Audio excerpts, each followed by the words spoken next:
నమస్కారం సార్, నా పేరు నాగరత్నం, పగడాల నాగరత్నం. ఎంతమంది అమ్మా మీ ఇంట్లో? మేము నలుగురు ఉంటాం. ఎవరమ్మా? మా ఆయన గారు, మాకు 2 పిల్లలు ఉన్నారు. ఏం చేస్తారు మా పిల్లలు? పిల్లలు చదువుకుంటున్నారు. బాబేమో 2వ క్లాసు గవర్నమెంట్ స్కూల్లో చదువుతాడు. పాపేమో అంగన్వాడికి వెళ్తుంది. అంగన్వాడికి ఇంకా చిన్న పాప. మా ఆయన ఏమో పొలం పనులకు వెళ్తాడు. నువ్వేం చేస్తావా? నేను ఇంటి దగ్గర ఉండి మిషన్ నేర్చుకుంటున్నా. మిషన్ నేర్చుకుంటా? అవును సార్. నాకు మిషన్, కుట్టు మిషన్ ఇస్తే నేను కొంచెం డెవలప్మెంట్ అవుతాను.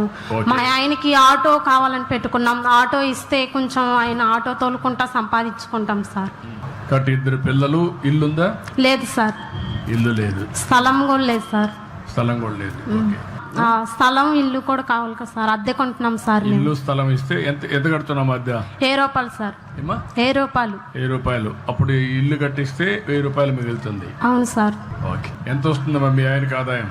మా ఆయనకి రోజుకి 500 వస్తాయి సార్. 500 వస్తాయి. పిల్లల్ని బాగా చదివిస్తే బాగుపడిపోతారా సార్? ఇప్పుడు ఆ అమ్మాయి విషయం విన్నారు మీరు, మార్గదర్శులు.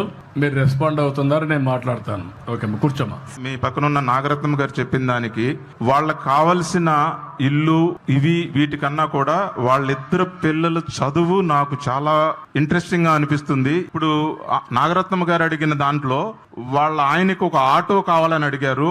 ఆటో కాదు సార్, ఆటోతో పాటు మా ఫ్యాక్టరీలోనే బిజినెస్ చేసుకుని ఒక ఎంటర్ప్రినర్ గా తయారయ్యే అవకాశాన్ని కూడా నేను ఇస్తాను.